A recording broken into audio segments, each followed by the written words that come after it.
Alrighty, so hello.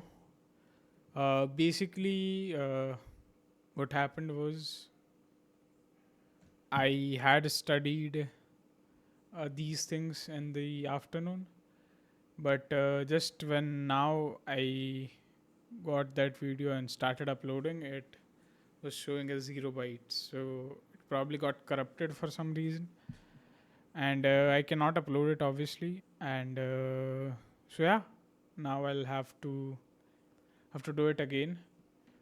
Uh, I left it here because I had to go somewhere, and that's why I paused the recording thereafter.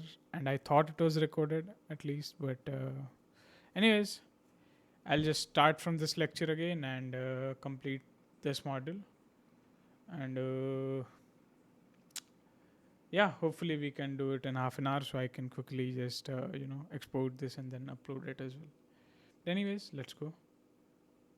Let me just yeah. Out of such an input element. Okay. Now here's a lecture which I recommend that you do not skip in this module, because I'm going to show you a different way of getting a value out of such an input element.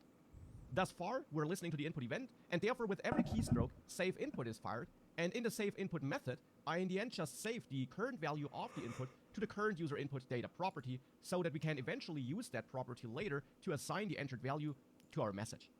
Alternatively, as you learned before, we could also use vModel and bind that to our current user input property like this. That is also something you learned about in the course before. Then we can omit this input binding here.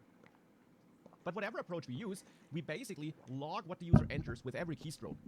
Sometimes that is what you need, for example, because you want to validate the user input with every keystroke. But sometimes that's also just overkill. And in such cases, Vue has a feature that allows you to retrieve values from DOM elements when you need them instead of all the time. And that feature is called refs. Here's how you add it. Instead of adding this event listener, which you still could add in addition, but which we simply won't need anymore now, instead of having that, you add a special attribute to this element, the ref attribute. Just like the key attribute, which we used with v4 before, the ref attribute is a non-default HTML attribute, so the browser doesn't know it, but Vue understands it. You assign a value here, which is any string identifier of your choice. For example, user text. But again, this is totally up to you. And you can also not just add refs to input elements, you can add them to any HTML element, to paragraphs, headers, sections, inputs, text areas, whatever you need. Now, why am I doing that? Because Vue detects such refs and stores them internally. It basically memorizes that you want access to the input element. And in the JavaScript code, you can then get this access. Here, in this case, inside of the setText method, because that's where I need the entered value. Instead of using this approach, I can now set this message equal to this, and now a special property which is provided by Vue, the $refs property. $refs is a property provided by Vue. All Vue provided properties start with $signs to make it clear that this is a built-in property.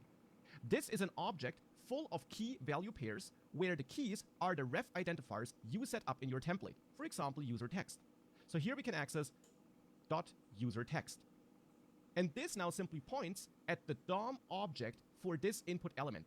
So the JavaScript object we can use in vanilla JavaScript as well when we get access to a DOM element. So now here, we can get access to the full input element. And to show you what this means, I'll comment this out and log it to the console for now. If we now open this console and reload, and then click set text, you see. Yeah, it was opened. Let me just try it out. Why is it saying undefined? The whole input element is logged here. Okay. And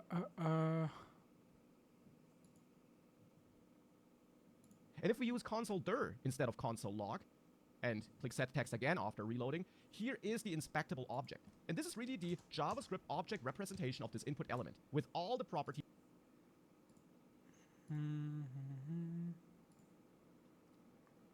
Okay. So it is having as undefined. This dot $refs dot user text.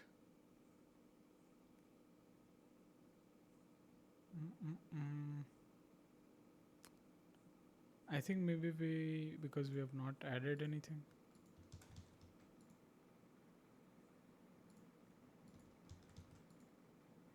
No, it's still printing undefined. So there is some kind of issue here. Event dot set text and keys that has set of cons all input code.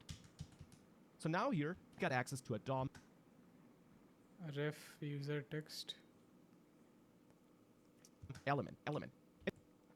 This means if we This is dot message. Both we have commented out. Let me just comment this out as well, maybe.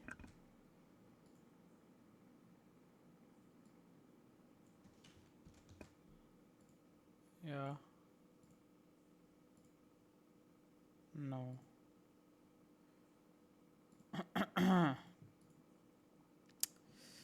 Set text console log this dot refs dot u shit user text. Yep, now you can see. now open this and click set text again after reloading, here is the inspectable object. And this is really the JavaScript object representation of this input element with all the properties that has. So this is not view specific, that is the vanilla JavaScript object we could use and work with in any JavaScript code. And for example here, we got this value property.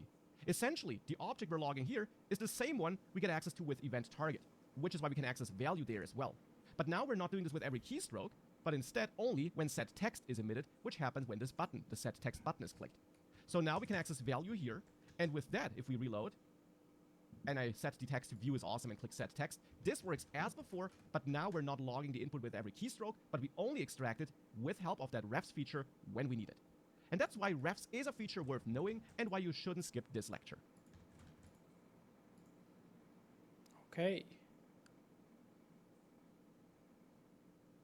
Now we already learned about a couple of nice behind the scenes and core features of Vue. Let's now understand how it actually updates what we see on the screen. Of course, we learned about its built-in reactivity, but this is basically just how Vue detects that an update is needed and where the update is needed. But performing that update in a performance-optimized way is yet another thing. And I mentioned this before, and I'm going to show it to you again. If I inspect an element here in the browser developer tools, you will notice that if I type here and I click set text, only the paragraph with the text inside of it flashed here on the right. So Vue only updated this paragraph and nothing else on the screen. And Vue does that with a concept called the virtual DOM. So how does it work and why does Vue update the DOM like this? We got our Vue instance, our Vue app, and we got the DOM, the browser DOM, so the HTML content rendered by the browser, and therefore essentially what the user is able to see on the screen. Our Vue app, our Vue instance, stores data, computed properties, and methods, and the browser DOM is then influenced with help of that Vue-controlled template. That template content is rendered to the DOM, and during that rendering process, which Vue controls, the dynamic parts and placeholders, the interpolations and bindings are removed, and the actual values are inserted. I mean, that is what you can see here as well. We got the paragraph tag with the test text being rendered here. We don't have the curly braces here, yet we of course do have them here in our template. On the button, we got this add click thing, which is an instruction to Vue, and that's why we don't see it in the actual DOM that's rendered in the browser. Because those Vue instructions are removed by Vue when it renders its template to the DOM. So when it basically converts its template to the actual HTML elements that should be shown on the screen. That's what Vue does here. And therefore, if we have data like this, we see something like this on the screen instead, if we use interpolation for outputting the data, for example. Now, of course, our data and our computed properties might change. For example, because the user entered something or clicked a button. And those updates should of course be reflected, but Vue should not re-render the entire page every time something changes, but only the parts that did change. Because if Vue would re-evaluate and re-render the entire page, well, that would not be great for performance if just one piece of text changed. For example, if just the title changed, but not the text property here, then only the h2 tag which outputs the title should be updated, and not the paragraph. Now, how could Vue ensure that this is the case, that it does not re-render the entire screen? Well, one possible solution would be that it basically compares the old DOM values with the new ones. So it basically goes through the entire rendered DOM, sees which content is in there, and compares that to the content it has stored in the data properties of the Vue app. And if there's a difference, it updates it. Well, it could do that, and at least it would not update the entire screen then, but actually it's not what it does. Because reading the entire real DOM, which is rendered by the browser, all the time, whenever something changes, is also pretty performance intensive. Maybe not as bad as re-rendering the entire page all the time, but definitely not great. Instead, as mentioned before, Vue uses a concept called the virtual DOM. It basically has a virtual copy of the real DOM, which is managed entirely in JavaScript and therefore in memory. It could look something like this, a bunch of JavaScript objects where Vue memorizes which HTML tag is needed and what the content of that tag is. And when data changes, it basically just creates a new virtual DOM, you could say, and compares the new virtual DOM to the old virtual DOM, and only differences between those two virtual DOMs are written to the real DOM. And that is way more efficient, because doing such comparisons and updates in a virtual DOM, and therefore entirely in memory, is way more efficient than doing it in the real DOM, which was rendered to the screen. And that's how Vue does that behind the scenes. Whenever we change something, whenever I change this text here, and I click Set Text, Vue detects this change, thanks to the reactivity we discussed earlier in this module, and then it creates a new virtual DOM, compares it to the old virtual DOM, and detects the differences, and then updates the part in the real DOM where the differences were detected. That is what Vue does in a nutshell. Now, it should be needless to say that Vue has a bunch of optimizations in place that actually make this way more performant. In reality, it does not recreate entire virtual DOMs all the time. It has a bunch of optimizations for that. But this is beyond the scope of this course, and really also not something you need to know necessarily. You should just know how it generally works to be aware of what Vue does, that it's not all magic, but that it's pretty performant.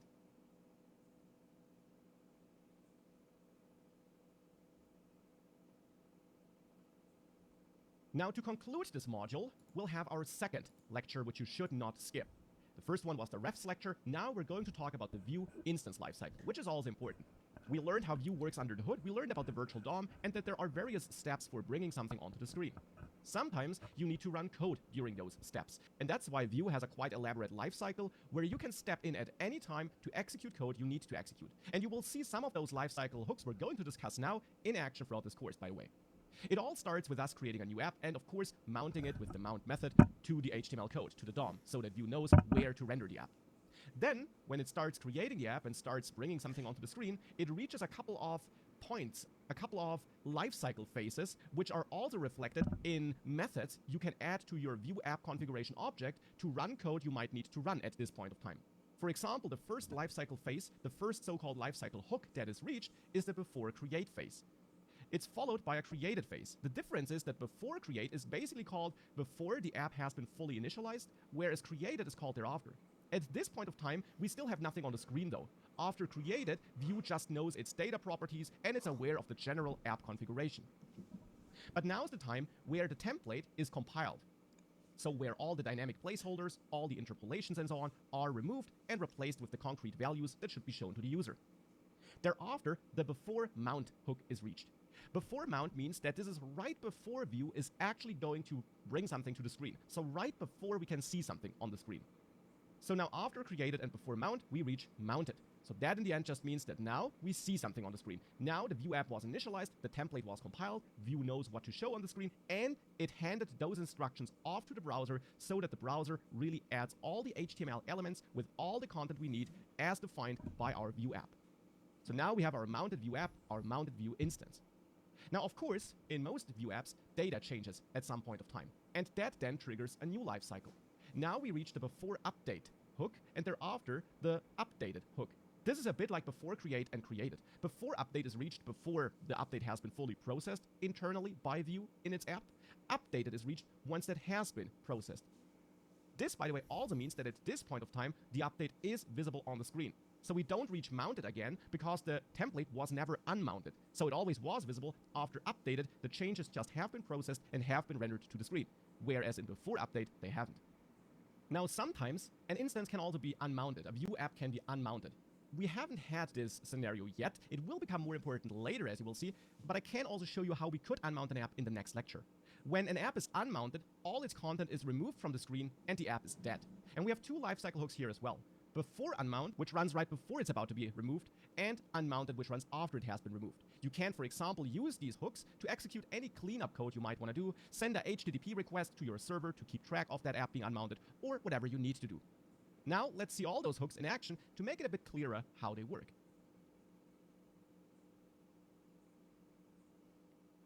Alrighty.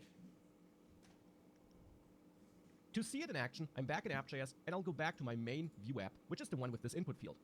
Now I mentioned all those lifecycle hooks, and I mentioned that these would be methods you can add to your Vue app. And with that, I don't mean methods you add in your methods option, because in there you really only add the methods you plan on calling yourself, or which you want to call upon events like clicks.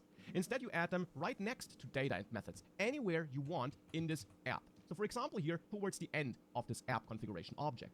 Here, we could add the before create method, which I showed on the slide. You just add it as a method like this, and here we can console log before create so that we get an idea for when this runs. And of course, you could do more than just logging here. You could send an HTTP request to a server, you could set a timer, you could do whatever you need to do. If I now expand this again, open the console and reload, you see before create being logged here. And actually, I'll comment out this log message here at the very bottom so that we're not confused by that. So let's go back to our Vue app again then, reload, and we see before create. If we do something else and go to the sources tab here in the Chrome Developer Tools, we actually can also inspect our source code there. And I'm showing this to you here because there's something neat we can do with that. We can actually find the before create method here in the app.js file and click here to set a breakpoint. As a consequence, code execution will pause when this is reached. And if you now reload the page, you will see it pauses here, and you can always continue by clicking the blue play button. But the interesting thing, and the reason for why I'm doing this, is that you see there's nothing on the screen yet. As I mentioned, in before create, you won't see anything on the screen. At this point, actually, not even the Vue app will have been fully initialized. So let me click the blue button here to continue and remove the breakpoint by clicking on it again. Let's now add the second hook, which is the created hook. At this point of time, the Vue app was initialized internally, but it was not mounted yet. So visually, we'll still not see anything. If I reload in the console, we see created. And if we go back to sources and I add a breakpoint in the created hook now, if I reload, you see again at this point there's nothing on the screen, just as I explained. So let me remove the breakpoint and continue, and let's add more lifecycle hooks. The next hook in place is before mount. This triggers right before this app really is mounted, so right before we see something on the screen. So we'll still not see anything here, but we will see something in the next hook thereafter, which is mounted. So here, let me console log mounted, and let's then save this, go back to the JavaScript console, and reload, and we see before create, created, before mount, and mounted. But again, it's more interesting if we go to sources, and now add a breakpoint in before mount, and in mounted. And now reload. And we first pause in before mount, because that hook runs first. And you see nothing on the screen. If you now click resume, so this blue play button here, we pause on the next breakpoint, which is in mounted, and now you see something on the screen. As I explained, because at this point of time, this Vue app was mounted to the screen. It was initialized internally, all the data was processed, the template was compiled, and it's showing its output on the screen. So with that, we can also remove those breakpoints and resume again. Now with that, the creation lifecycle here is finished, but I mentioned that we would have data changes, which also trigger their own lifecycle hooks. So let's see those in action as well. After mounted here, though, as mentioned before, the exact position does not matter, but after mounted, I'll add before update and console log before update here, and I will also add updated. The difference will be that in before update, we'll not see the changes on the screen yet. In updated, we will. So if we go to the JavaScript console in the DevTools and reload, we don't see those hooks being executed because nothing was updated in this app. It was created, but nothing was updated. So now let's enter a new text here. And if I click set text now, you see before update and updated. And if we go to the source tab again and add some breakpoints in before update and an updated, we can also see that if I change this again, for example, to add more exclamation marks, we now pause, and we first pause in before update. And you notice that the text output here on the screen is still the old one. Because as mentioned, in before update, the update was not fully processed yet, it's not visible on the screen. If I resume, we pause and update it, and indeed at this point of time, the output has been processed and is visible on the screen. So again, I'm removing those breakpoints and resuming, and that hopefully shows the updating process. Now, as mentioned before, we also can unmount a Vue app, even though we haven't done this thus far. We then trigger the before unmount and the unmounted hooks. And as also mentioned before, this unmounting process will become more relevant later. Nonetheless, let's see it in action now already. And for that, back in code here, I'm going to add the before unmount hook and console log before unmount. And I'm also going to add the unmounted hook and hence console log unmounted here. so that both those hooks are implemented and we log a message for them. But at the moment, this app will never get unmounted. We have no way of killing or removing it. But just as we have an app mount method, we also have an app unmount method to remove a Vue app. Now, you will rarely call this method in a real application, though. Instead, you will later see a way more realistic scenario of unmounting apps. But at the moment, we're missing a key prerequisite for that, so we're going to work with that unmount method instead. We could set a timer here and set it to 3 seconds, let's say, and then have a function in which we call unmount, so that 3 seconds after the app was created and mounted, we destroy it, we unmount it. And if we now save that and reload, you will see that after 3 seconds, the app is gone on the screen, and we see before unmount and unmounted. And of course, again, we could also go to the sources and simply add breakpoints here in before unmount and in unmounted, and reload and see how this pauses after 3 seconds. First in before unmount, at which point of time we still see the app, so that's the last chance to work with it. But then, if I resume, it's removed in unmounted. And that is the Vue lifecycle with all its hooks. In reality, you will only need a few of those hooks. Nonetheless, of course, I wanted to show them to you because this is the complete guide after all, and not the I show you some things guide. Nonetheless, we'll especially see hooks like created, mounted, or unmounted in action throughout this course, as well as updated. And with that, we can also leave this module. We now have a solid understanding of the basic features, and not just of how to use them, but also how they work under the hood. And with that, you already made a huge step in the right direction to becoming a Vue developer. Okay, so that was it. We have actually finished the section, and sorry about it, but I could not do anything because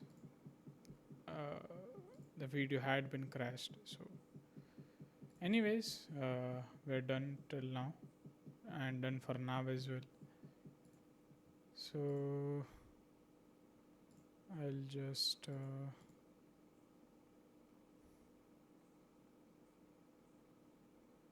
okay.